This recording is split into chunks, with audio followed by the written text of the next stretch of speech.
Thank you, Mr. Chairman. Panelists, let me just go right down the line real fast. What percent of our atmosphere is CO2?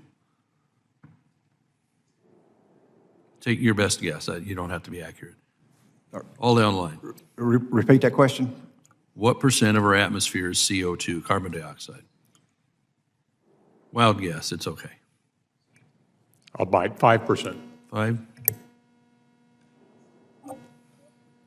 I'll just follow you then. We'll go 7. That's my favorite number. I'll see their 5 and suggest that we know that transportation causes 49% of CO2, so that's why we're all working on energy transition. All right. So what number do you think it is? 5. 5? How about you? I didn't hear you, Mr. Dreyer. 7. 7. Did you have one, Mr. Boyd? So we got a 5, 7, This Price is Right. 8. I'm gonna Okay. get the high end. All right. Well, I appreciate that, and I don't mean to put you on ice. I ask a lot of people that because all we hear is climate change, CO2, CO2. I heard a couple of you on the panel saying you're looking to change your vehicles to electric, even though we don't have the electric grid. And me as a farmer, I wouldn't be real happy about running out and replacing $300,000, $500,000, $1 million pieces of equipment because someone wants it to be electric. The answer is 0.04%. Not 1%, not a half of a percent. It's 0.04%, and it's gone up from 0.03 over the last couple decades. This is what we're being all contorted into doing, is this tiny change in CO2. If we get below 0.02, plant life starts dying off. So let me ask Mr. Boyd, what are a lot of your vehicles Tier 4 already, or the vehicles that you know about in the industry? Yes. All right, so that's the cleanest burning diesel equipment you can get, right? Yes, sir. All right. How about Mr. Dreyer? What do you think? Yes. Okay. So why would anybody be anxious to go out and change out all those vehicles that you've been upgrading?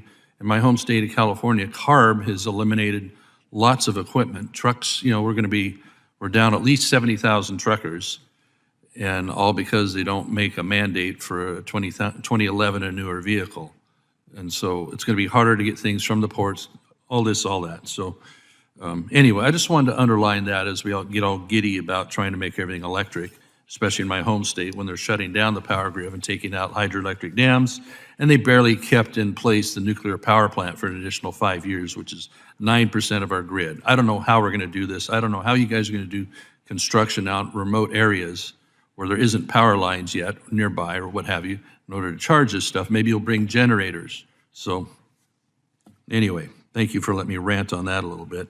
Mr. Boyd, what are some of the challenges of trying to get permits to get stone, sand, and gravel available, especially like in places like California, where just a few years ago, and I don't know what's current now, but in order to get these products into the Bay Area, they gave up getting it locally. They barged it in from British Columbia and stuff like that. Yeah, and I think that goes back to what we talked about a while ago on Buy America. Using your district as a great example, if these exclusions are not made on the construction materials end, I don't know how your district's going to get any projects done, just due to the permitting issues that you currently have. You have no other option but to bring it in outside of America. From somewhere else, a long ways away, longer transportation, right? Oh, no question.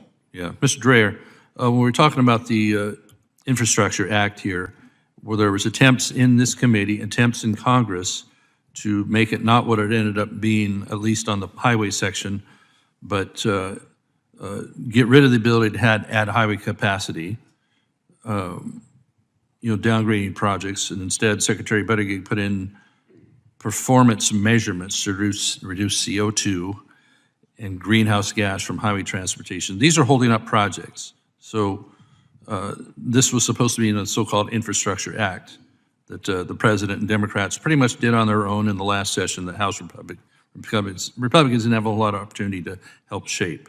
So the intent of Congress ended up being, by the time it got through the House and the Senate, to do a bill that would be a little more broad in transportation projects. So give me your interpretation of what we ended up with if we can't add lanes and we can't do the things that are actually going to upgrade infrastructure. You're going to have to go fast. Sorry. I don't have any information on that question. No info? Okay. Well, buying, again, like in my home state, they'll put out a new gas tax, for example, put that in place. And then by the time it gets passed, the voters have agreed to it.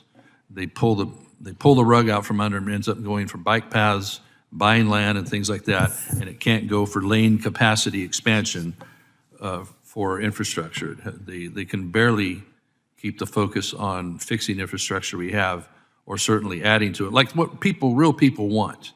So instead, we get high-speed rail, which is half of it's underwater in the Central Valley right now. Thank you, Mr. Chairman. I'll yield back. Chair now. That I thought, I've just got to take some time off and think about why I was so unbelievably wrong. So I went pheasant hunting, not that it was the pheasant's fault, but that is kind of a way to clear your head. And I wound up, because bird hunting really is, again, not good for the birds, but very good for you. And I wound up in South Dakota with Kevin, among other people, including a couple of my college roommates. And I was so impressed by him as a person. And really, having spent my life in Washington, I can tell you, if you're not from here, the key question about anybody who runs any institution in Washington is, how false is this person? God sends messages, we can't immediately translate all of them, so I can't tell you what that meant. There clearly is meaning. The point is, the man who runs Heritage is not false at all. In fact, my assessment of him was, he's completely real. He's an honest person. He means it. He's not playing a role. And that was so thrilling to me to see that. And by the way, it was confirmed by one of Heritage's security people who was standing backstage with me, and I asked him, because the security guys always know they're all former cops. You know, they've seen everything. They have seen humanity in various states of drunken undress. Like, you can't shock them. And they know who's real and who's not. And I asked, what do you think? And one of them said to me, to my face, I would go to war for him. And I thought, and these are the kind of people who will tell you the truth. I mean, like, why would he lie to me? I don't even know his name, but he meant it. And so to see a leader, a real leader at the helm of an institution that matters, that has the kind of throw weight that Heritage does, was thrilling, was absolutely thrilling for me. Because the story of the last decade is the collapse of leadership, not of the population. The people remain noble and decent, so far as I can tell. I still live here, I'm never leaving. We have good people, we have terrible people in charge. And not just of our government, but of the institutions that I grew up in. The Episcopal Church, my high school, I could just go on and on and on. They're all run by weak people. And it's the same in marriage. Weak husband causes angry wife. Weak leaders cause an angry country. That's true. And to see someone who's not a weak leader at the helm of Heritage just thrilled me. So I wanted to come for that reason, just being totally blunt with you. And the second reason is to pay homage and to give some measure of thanks to Ed Fulner for giving me my first job, which changed my life. And to say I was not a promising hire would be an understatement. It's not false modesty. In fact, if anything, I'm underplaying it. But I was leaving college without a degree or a job and attempting to marry my girlfriend, which I subsequently did, and ran into this giant roadblock in the form of her Episcopal priest father, who said, no, job first. And not only did I not have a job, I had no idea what I wanted to do. And so I applied to a couple of different places, the CIA, if you can even imagine, some boarding school in Rabat, because I thought, Morocco, lower standards, maybe they'll hire me. No.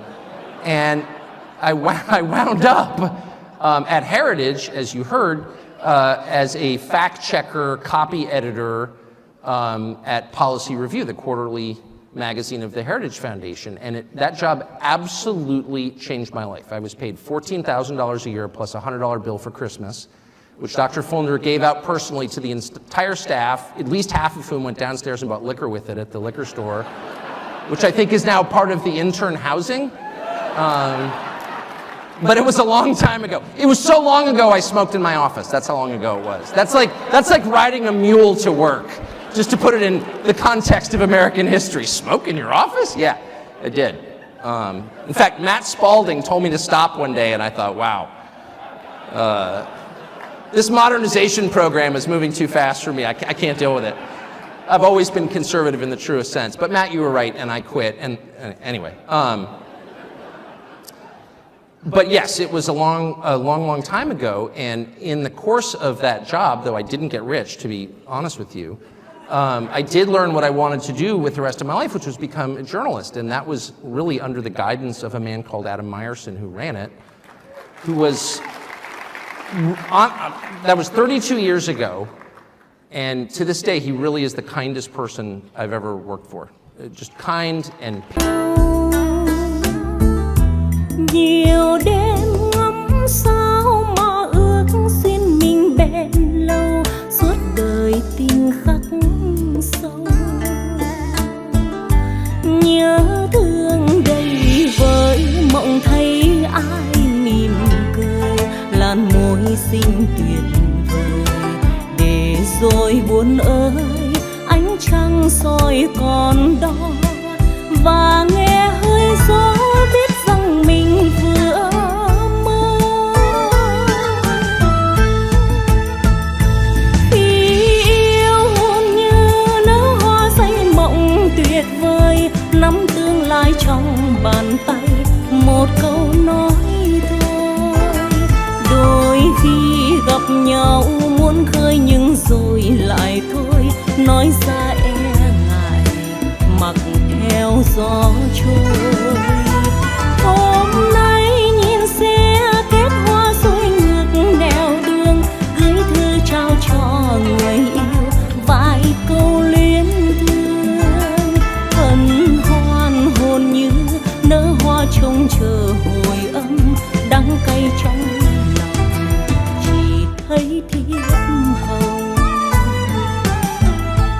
chiều tím không mây đường cũ bước lần về buồn nghe say dứt tim nhìn xe kết hoa màu trắng ngỡ rằng mình mơ pháo hồng nhuộm tiến đưa lá thu chậm rơi từng lá nghe buồn buồn từng bước ai tìm về mở rộng vòng tay đón anh nhưng nào thấy sầu dâng lên tim biết bao giờ cho khôn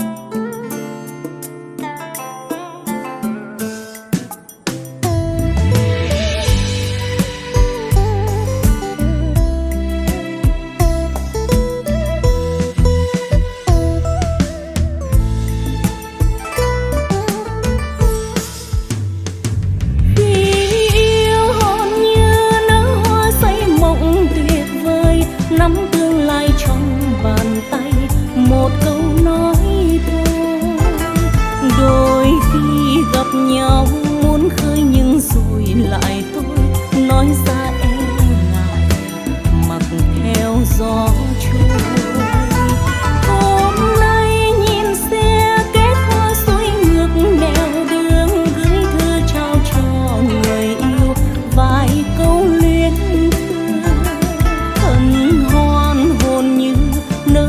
trông chờ hồi âm đắng cay trong lòng chỉ thấy thiếp hồng chiều tím không mây đường cũ bước lần về buồn nghe say dứt tim nhìn xe kết hoa màu trắng ngỡ rằng mình mơ pháo hồng nhuộm tiến lá thu chậm rơi từng lá nghe buồn buồn từng bước ai tìm về mở rộng vòng tay đón anh nhưng nào thấy sầu